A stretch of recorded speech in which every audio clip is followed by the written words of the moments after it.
Hello everyone. आज का अपना टॉपिक है structure and development of hair. Hair जो है उसको हिंदी में रोम बोलते हैं। वो जो हेयर है वो मेमेलिया क्लास, कॉर्डेटा की मेमेलिया क्लास का अभिलाक्षणिक गुण है और वो एक तापरोधी परत का निर्माण करता है और वो बॉडी का टेम्परेचर कंट्रोल करने में महत्वपूर्ण रोल अदा करता है। उसके बारे में अपन पढ़ेंगे। रोम का जो संरचना है और उसका जो डेवलपमेंट है उसका अपन अध्ययन करेंगे। लेकिन इससे पहले मैं कुछ आपको बेसिक चीज़ें बताना चाहूँगा इसके डेवलपमेंट से पहले, जिसका जिक्र मैंने जब स्किन या इंटेगुमेंट पढ़ाया था उस समय भी किया था, लेकिन एक बार फिर आपको अगर रिपीट कर देता हूँ कि मेमेलिया क्लास के अंदर जो स्किन होती है या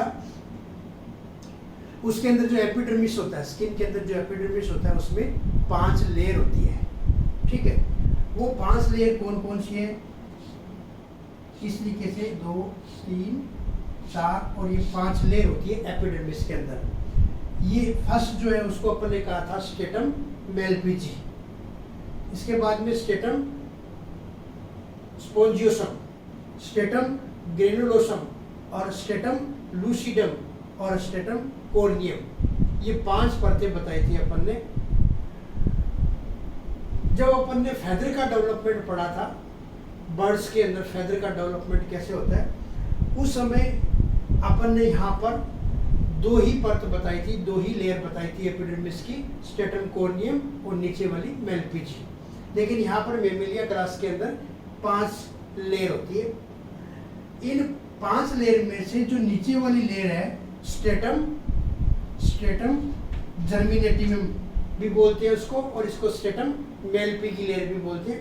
इस लेयर की विशेषता क्या होती है कि ये डिवाइडिंग सेल है। यही सेल है जो डिवाइड होती है और डिवाइड होकर के बाकी सेल्स है वो ये ऊपर चली जाती है और एक नई परत का निर्माण करती है। फिर वो आगे चली जाती है, नीचे से नई सेल्स आती है। इसलिए जो सभी सेल्स की जो लेयर है उसको बनाता कौन है?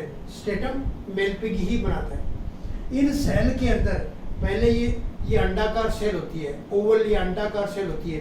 धीरे धीरे जैसे जैसे ऊपर जाएगी वो चपटी होती जाएगी और लास्ट में एकदम से चपटी सेल हो जाती है।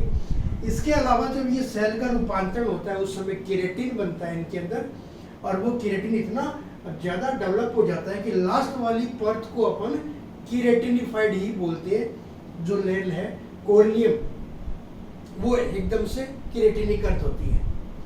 अब अपन आज पढ़ रहे हैं डेवलपमेंट ऑफ हेयर। ये जो लेयर है, जो फर्स्ट लेयर है,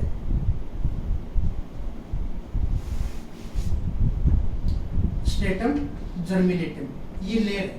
ये लेयर क्या करेगी? मान लीजिए यहाँ से अब अपन ने बताया कि इसमें डिवाइडिंग कैपेसिटी है।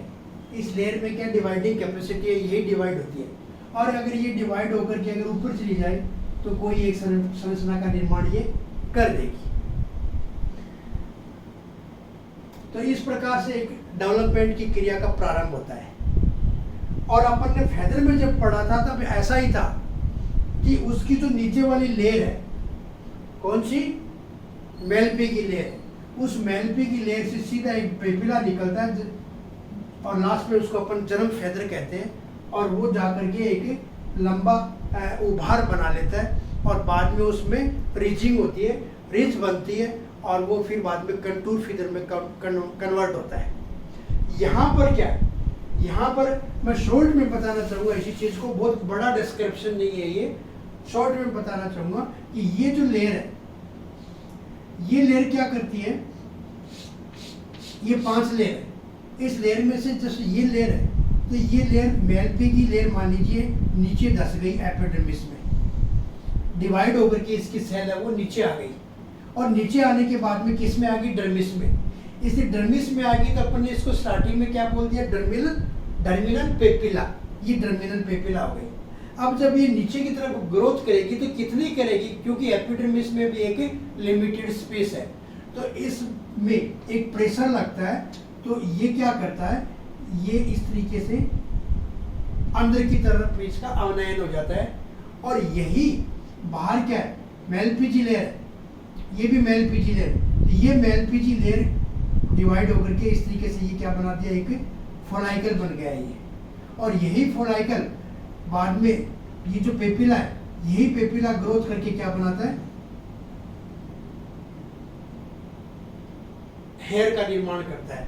और उसके बाद में ये एपिडर्मिस यहाँ से टूट करके हेयर है वो बाहर निकल आता है। एक सिंपल सा मैंने एक्सप्लेनेशन बताया कि किस प्रकार से ये संभव है। अब ना इसको लेते हैं डिटेल में। यहाँ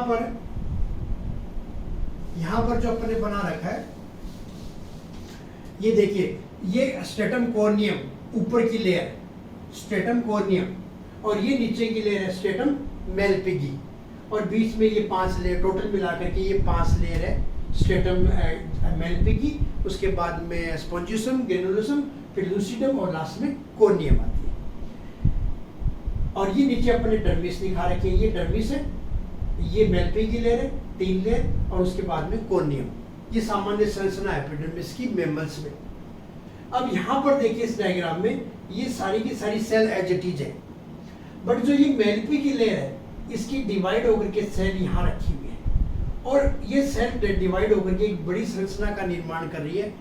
इसी को अपन बाद में क्या कहते हैं, पेपिला बोल देते हैं। डर्मिस के अंदर रहते हैं, इसको डर्मिस पेपिला बोल देते हैं, डर्मल पेपिला बोल देते हैं। ये पोर्शन अंदर की तरफ जा रहा है डर्मिस में, लेकिन कितना जाएगा, इसमें एक प्रेशर लगेगा तो इसमें अवनयन बोल दीजिए आप, इन्वेजिनेशन होगा। तो ये देखिए आप आगे के डायग्राम में, इसके बाद में ये डायग्राम आता है। तो यहाँ पर ये स्ट्रेटम मेलपिगी लेयर दिखा रखी है अपन ने। अब ये देखिए एपिडर्मिस के अंदर ये अवनयन बन गया, इसमें ये ऊपर की तरफ जा रहा है।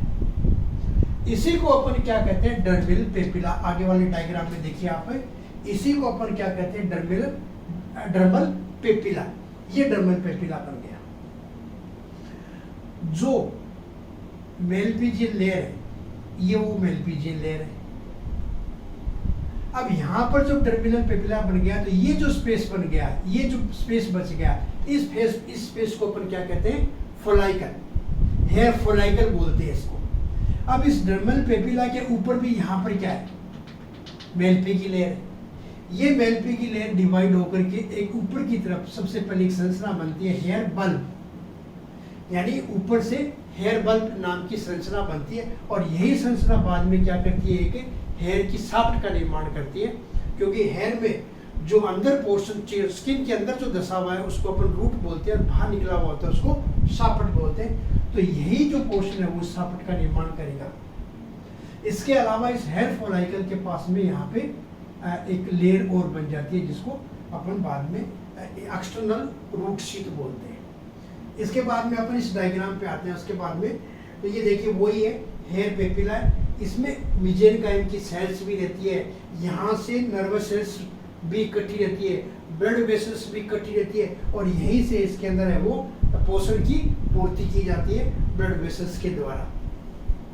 तो अब देखिए वो जो बल्ब था, हेयर बल्ब, यही हेयर बल्ब क्या करता है, ग्रोथ करता है, और ग्रोथ करके क्या बनाता है, हेयर साफ्ट, हेयर साफ्ट का निर्माण करता है। और ये हेयर साफ्ट है वो बाद में धीरे धीरे बड़ा होकर के, और स्किन एपिडर्मिस की जो बाहर की लेयर है, कॉर्नियम जिसको अपन ने कहा है, उस कॉर्नियम को तोड़ करके बाहर निकलती है।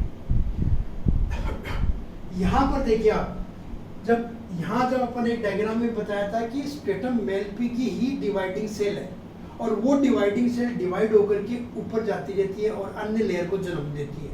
लेकिन यहाँ कोई अन्य लेयर को जन्म नहीं दिया। क्यों? क्योंकि यहाँ पर जब ये सबसे सेल बनना शुरू होती है तो ऊपर ओपन स्पेस है, तो सेल डिवाइड होती रहेगी और एक लंबा प्रवर्ध निकलता है जिसको अपन साफट बोलते हैं। तो इस प्रकार से ये हेयर साफट यानी हेयर साफट का निर्माण होता है। यहाँ पर देखिए ये जो फोलाइकल सेल है, ये जो फोलाइकल है, इस फोलाइकल की कुछ सेल अतिवृद्धि करके ये बीच बीच में क्या बनाती है, सीबेशियस ग्लैंड बनाती है। और ये सीबेशियस ग्लैंड है वो अपना स्रावित करती है, जिससे हेयर है वो